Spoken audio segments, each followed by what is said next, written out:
Nah, ini di dalam kita Prama Yoga dan Pustaka Raja Purawa itu dari latihan Ngabireng Warsito itu disebutkan bahwa Sang Hyang Semar itu merupakan keturunan ke-9, ada yang menyebutkan keturunan ke-7 dari Nabi Adam. Jadi di situ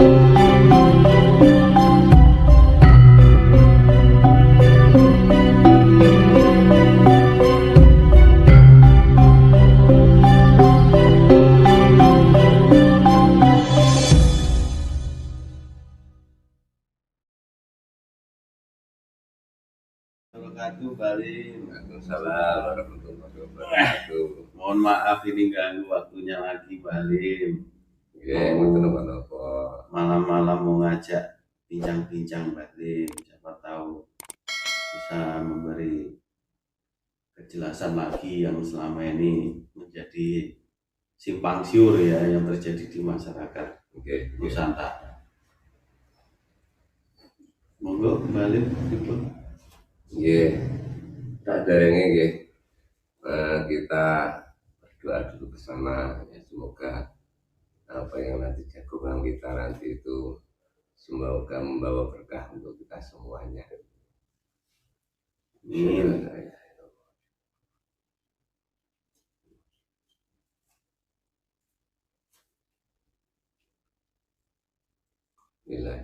Al-Fatihah.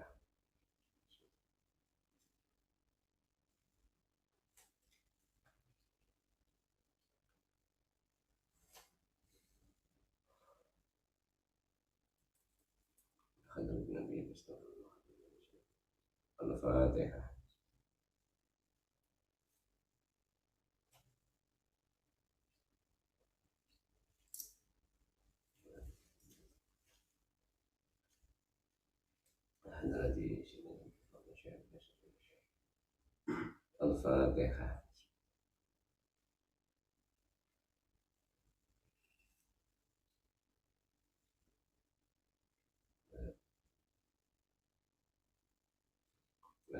Jika nakal yang berkali insya Allah yang makan itu aku jawatan tanah Jawi. Al-Fatihah.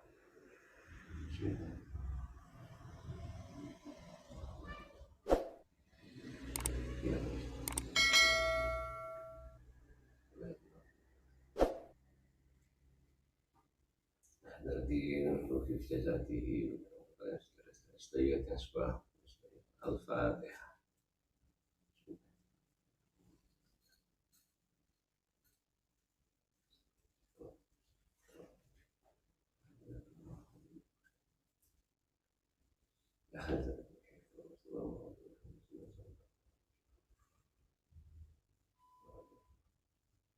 Al-Fatihah.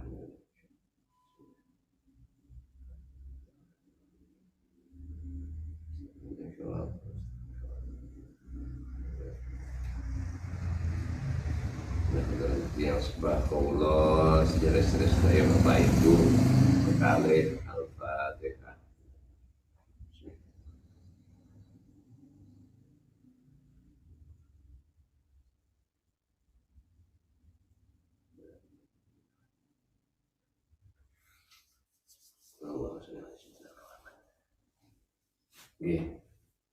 Disebut ya. Ngeten lho Mbak, niki lho kita itu kan hidup di wilayah Nusantara. Selama ini kan cikal bakal leluhur Nusantara itu kan masih simpang siur.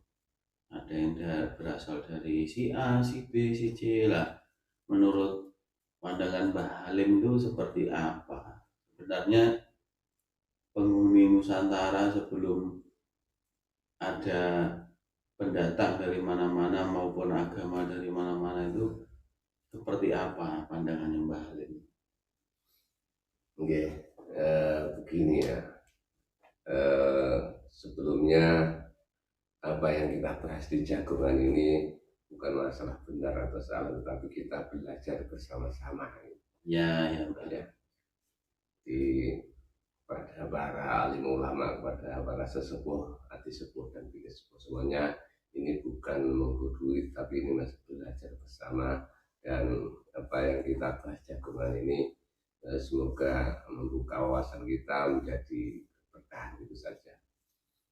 Jadi kalau yang saya pahami itu riwayat Nusantara ini kalau dilihat dari sisi ada tinjauan dari sisi apa namanya artefak itu sisa-sisa peninggalan zaman lampau di Nusantara ini bisa dilihat dari tinjauan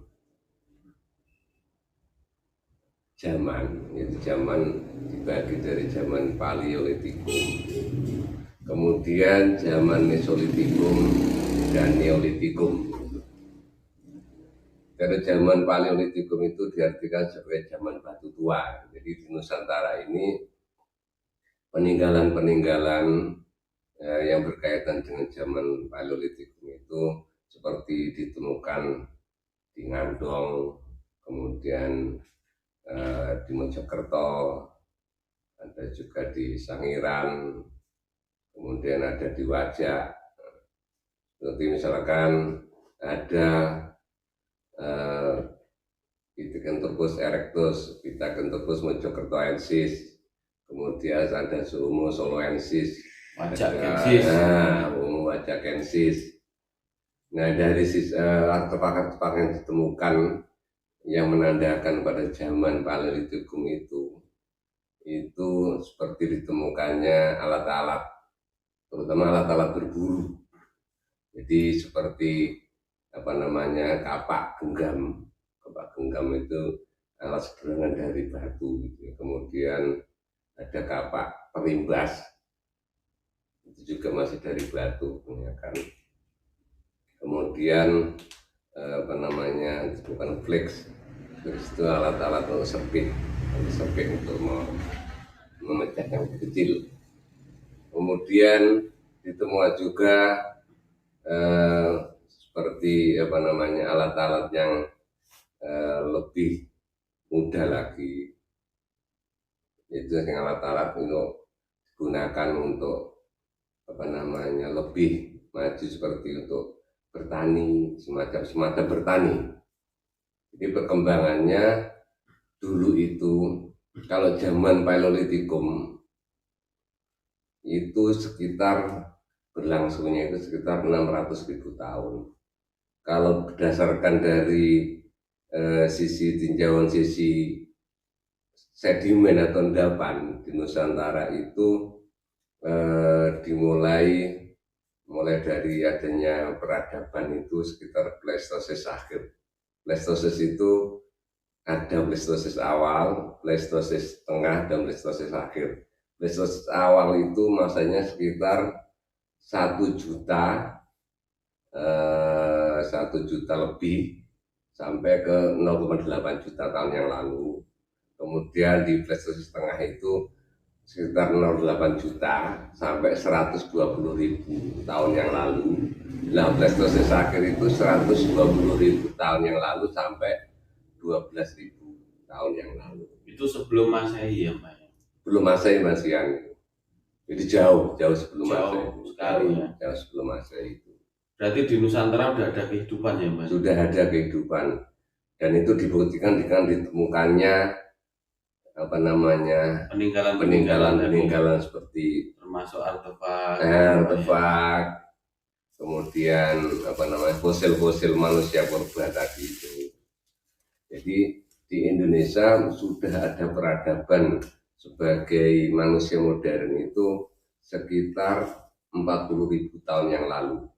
Jadi bangsa Indonesia itu atau Nusantara itu menurut referensi penelitian dari Ragawi itu maksudnya peninggalan dari fosil-fosil tadi itu keturunan dari manusia modern Homo soloensis, Homo wajakensis itu.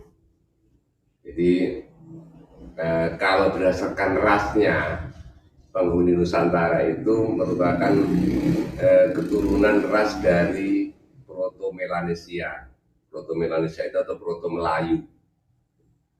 dan kemudian ras yang lebih baru Deutero-Melanesia. Kemudian dari Deutero-Melanesia itu ada perpaduan dengan ras Australo-Mongoloid. Jadi Australo-Mongoloid itu ras di Mongoloid Selatan, kemudian yang apa namanya eh, ya bertemu dengan ras Melanesia di sini, kemudian melahirkan ras baru itu Melayu itu Australo Melanesia. Jadi ciri khasnya untuk penduduk Nusantara lama purba itu salah satu ciri khasnya itu penghuninya kalau bayi itu di pantat itu ada tanda kebiruan. Tapi nanti setelah besar itu tanda itu hilang. Itu dari sisi fisiknya. Kemudian kalau dilihat dari apa namanya peninggalan-peninggalannya, sebenarnya bangsa dari Nusantara ini itu sudah mengenal sebuah kepercayaan atau agama. Ini kalau menurut eh, penelitiannya Pak Ulmus itu apa namanya yang menulis dalam artikel tentang Indian. Jadi India pada masa lampunya India itu adalah daerah yang berada dari India, Indochina termasuk Indonesia atau Nusantara ini itu mengatakan bahwa pada zaman dahulu purba itu di daerah yang India, Indochina, kemudian Indonesia atau Nusantara ini sampai sekitar Laut Pasifik itu sudah mengenal agama atau sudah mempunyai kepercayaan atau agama. Itu sebelum ada Hindu Buddha masuk ya? Oke, sebelum ada Hindu Buddha masuk sudah mengenal agama atau biasanya di dalam kalau sejarah antropologi itu dikenal namanya agama angin muson. Maksudnya angin muson itu gimana Pak? Apa muter-muter kayak angin gitu? Nah, itu sebuah penyebutan saja aslinya. Angin muson itu karena untuk daerah itu, daerah yang saya sebutkan tadi itu termasuk Nusantara itu dipengaruhi oleh angin muson. Karena ada angin muson barat, ada angin muson timur itu. Jadi untuk daerah yang dilalui angin muson itu sudah masyarakatnya itu secara luas itu sudah mengenal adanya agama atau sebuah kekuatan supernatural atau kekuatan adikodrati gitu. Mungkin tepatnya suatu keyakinan Pak ya? Betul, suatu keyakinan gitu. Bahwa sudah bisa meyakini bahwa ada satu kekuatan sebagai sang pencipta gitu mungkin Pak. Jadi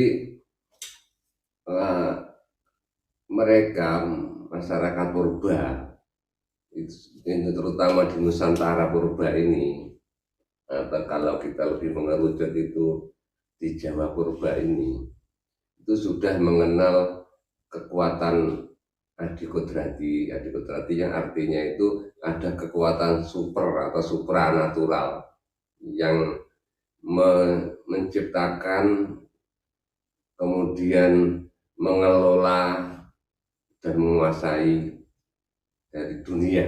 Itu pada agama belum masuk ya, termasuk agama awal Nusantara Hindu Buddhanya itu belum masuk ya Mbak ya? Belum, itu masih belum. Berarti termasuk hebat ya leluhur nenek moyang kita itu Mbak ya? Oke. Jadi kalau menurut dari apa namanya kitab kuno Brahmayoga dan Mustaka Raja Purwa itu kan bahwa di Jawa itu sudah mengenal namanya Kapitayan itu. Kapitayan itu sebuah agama atau keyakinan kepada Sang Hyang Toyo. Sang Hyang Toyo itu manifestinya adalah Toyo itu penyebutan untuk yang disembah oleh masyarakat Jawa Purba itu oleh agama Kapitayan. Jadi penyembah Sang Hyang Toyo itu dinamakan Kapitayan, nah, ya begitu. Ya, kalau misalkan di dalam Kapitayan itu mereka membuat sebuah persepsi bahwa Sang Hyang Toyo itu tan kena kinaya ngapa, yang artinya itu tidak bisa dipikirkan, tidak bisa dirupakan, tidak bisa dibayangkan. Artinya ya suwung, suwung atau hampa atau kosong atau awang wong istilahnya. Kalau kalau pernah melihat film Long Samcang ya, kosong adalah berisi, berisi adalah kosong. Iya, benar. Berarti itu kan sudah masuk Buddha ya Mbak ya? Belum ya? Itu kalau yang pendeta Long Samcang itu menyebutkan itu kan Buddha kan gitu. Tapi di Jawa sendiri sebelum, terutama di Nusantara atau di Jawa Purba itu, sebelum misalkan masuknya Buddha, Hindu Buddha itu sudah mengenal Sang Hyang Toyo tan kena kinaya tadi itu. Jadi yang tidak bisa dibayangkan, tidak bisa dipikirkan, tidak bisa dirupakan, tidak bisa disamakan, jadi mutlak ada. Tapi secara goib, mutlak ada secara goib. Jadi tidak bisa dirupakan, dibayangkan dengan sesuatu benda, dengan apa saja. Yang ada hanya kosong, hampa, atau suwung, awang wung. Berarti terus kayak orang Jawa itu kan yang selama ini saya tahu itu kan ada tokoh Mbak ya yang biasa orang bilang Ki Lurah Semar ya Mbak ya. Nah, Ki Lurah Semar atau siapa namanya biasanya itu? Ki Lurah Budronoyo. Nah, itu sebenarnya apa sih Mbak hubungannya dengan Nusantara? Dan itu termasuk periode tahun keberapa kira-kira? Sebelum masa yang termasuk wajak Kensis Soloensis tadi atau sesudahnya kira-kira? Kalau dilihat dari fosil, temuan fosil kaitannya yang berkaitan dengan penghuni Nusantara ini, Homo soloensis wajakensis itu yang dianggap manusia modern Nusantara itu sekitar 70.000 tahun sampai 40.000 tahun yang lalu. Jadi kalau yang mendiami Nusantara ini itu merupakan anak turun atau keturunan dari Homo soloensis yang dianggap manusia yang berperadaban tadi itu. Menjadi seperti itu. Jadi pada awalnya itu manusia itu sebelum mengenal cara bercocok tanam itu mereka akan berburu itu di masanya itu sekitar di zaman Paleolitikum itu mereka masih meramu atau berburu dengan artefaknya itu seperti yang kapal lonjong atau kapal genggam, kemudian kapal peribas itu adalah alat-alat untuk berburu. Jadi seperti itu. Dan terus hubungannya sendiri sama Ki Lurah Budronoyo atau Ki Semar tadi apa ya kira-kira Mbak? Kenapa seakan-akan masyarakat kita itu khususnya Jawa ya, Nusantara ini mengapa ya kayak seperti ya mengagungkan tokoh seperti Semar. Semar sendiri itu sebenarnya hidup di tahun atau di peradaban kapan, dan Semar itu sendiri siapa gitu loh Mbak, menurut Mbak Halim sendiri?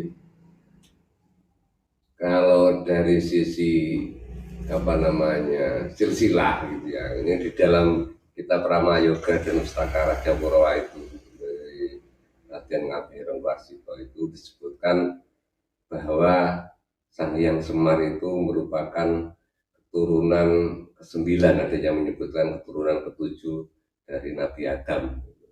Jadi di situ disebutkan ada Nabi Adam, kemudian Nabi Adam mempunyai putra Sang Hyang Sid atau Sang Hyang Sis, ada yang menyebutkan Sita.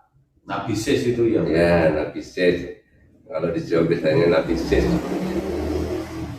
Dan Nabisis itu kalau apa namanya sebutkan itu di situ menyebutkan sang yang Anwar atau Sayyid Anwar, kemudian dan juga Sayyid Anwas. Gitu. Sayyid Anwar itu yang nantinya itu akan menurunkan nabi-nabi ya. jadi kemudian ada Sayyid Anwas, ada yang menurut Sayyid Ainus, gitu. Kemudian menurun lagi kepada Sayyid Nuroso, kemudian ada yang riwayat yang kemudian menurun Sang Yang Benang, Sang Yang Tunggal, kemudian Sang Yang Ismoyo, kemudian Sang Yang Wungkuham, baru Sang Yang Semar itu tadi itu. Jadi Sang Yang Semar itu putranya Sang Yang Wungkuham itu di dalam riwayat itu. Berarti sosok Semar sendiri itu berarti juga termasuk manusia ya Mbak ya? Kalau dari silsilah itu bisa diartikan itu manusia yang berpangkat dewa. Dewa artinya kalau mungkin di dalam pengertiannya kan seperti nabi atau apa itu kan apa nama keturunan dari orang-orang mulia itu kan diagungkan mungkin dengan bahasa dewa kayak seperti itu atau Bathara. Tapi Sang Yang Semar sendiri kok akhirnya kok sebagai ikon di tanah Jawa khususnya Nusantara ini, kira-kira itu rentetan ceritanya sampai gimana ya Mbak ya? Jadi Sang Yang Semar itu kalau dari silsilah itu Sang Yang Semar kan mempunyai 3 saudara. Jadi Sang Yang Semar, kemudian Sang Yang Hantogo atau Togok, kemudian Sang Yang Manik Moyo. Jadi Cara guru berarti Mbak ya? Iya, ada 3 saudara itu. Nah, yang mengajarkan Kapitayan ini menurut mitologi penganut dari Kapitayan itu adalah Sang Yang Semar ini. Sang Yang Semar ini menurut keyakinan penganut Kapitayan ini adalah seseorang yang dari keturunan bangsa Lemuria.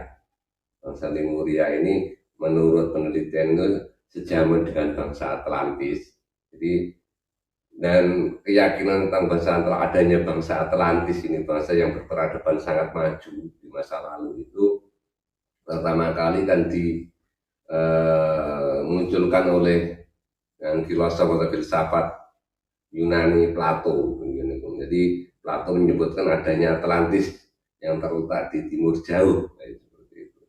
Dan kemudian kalau di zaman modern itu yang meneliti tentang adanya Atlantis itu, termasuk di dalamnya ada Lemuria itu adalah seorang profesor dari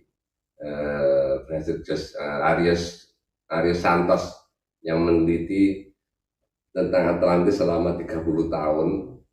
Jadi Arius Santos ini seorang fisikawan nuklir gitu ya, dan geologi yang meneliti tentang Atlantis selama 30 tahun dan meyakini dari hasil penelitian selama 30 tahun itu bahwa gelus Atlantis itu ada di Nusantara. Jadi dulu dikenal dengan Bani Jawi. Bani Jawi itu sebenarnya dulu tidak hanya di Jawa ini, tapi Nusantara ini dikenal sebagai Bani Jawi. Terus Semar sendiri kok akhirnya ke tanah Jawa tadi gimana ya Mbak ya? Karena kan selama ini Semar itu seorang atau tokoh sebagai pamomong raja-raja Jawa Mbak ya.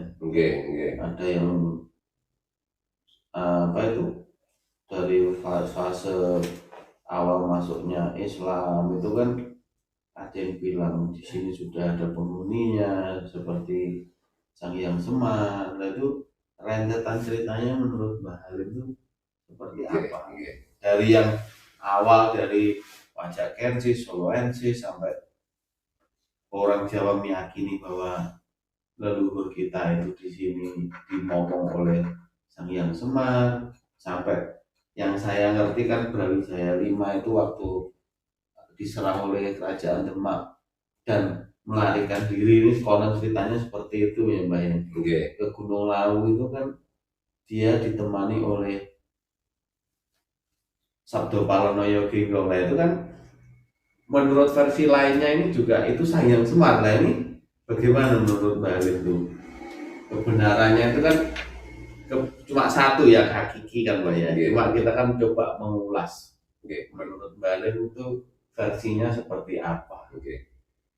Ini kalau kita mencoba menggabungkan dari beberapa sumber tadi, dari sumber kitab Ramayoga dan juga kitab dari Pustaka Raja, itu memang kan disebutkan bahwa Sang Hyang Semar itu masih silsilah keturunannya dari Nabi Adam kan gitu. Iya, iya. Kemudian dari apa namanya riwayat Nabi Nuh, ini kita melihat Nabi Nuh itu ketika banjir bandang, kemudian apa namanya semua umat termasuk putra Nabi Nuh itu ada 3, sebenarnya 4, tetapi Kanaan itu karena Mbak Lela itu tidak dianggap sebagai putra dan ikut tenggelam.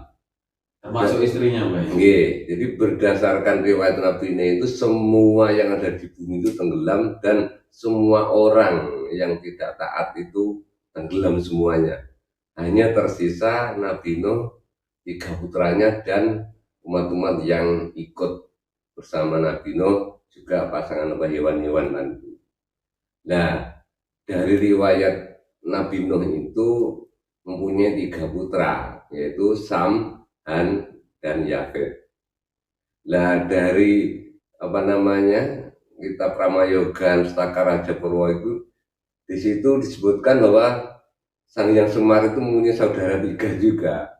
Jadi ya Sang Hyang Semar sendiri, kemudian Sang Hyang Antogo tadi, kemudian Sang Hyang Manikmoyo. Gitu. Bisa jadi, ini bisa jadi ya. Ya. Bisa jadi ini merupakan ada hubungan keterkaitan antara putra Nabi Nuh yang 3 itu. Jangan-jangan ya itu. Karena menurut dari apa namanya riwayat Ibnu Asyir itu ketika setelah banjir bandang itu putra-putra Nabi Nuh ini juga tersebar, 3 ini tersebar, kemudian beranak pinak, mempunyai keturunan. Dan di dalam yang saya pahami dari riwayat itu bahwa nanti keturunan Nabi Nuh ini yang akan menurunkan, mempunyai keturunan yang banyak, yang akan menurunkan umat di bumi ini. Jadi berdasarkan riwayat itu menyebutkan bahwa semua umat di bumi ini adalah keturunan dari Nabi Nuh, terutama dari 3 putra.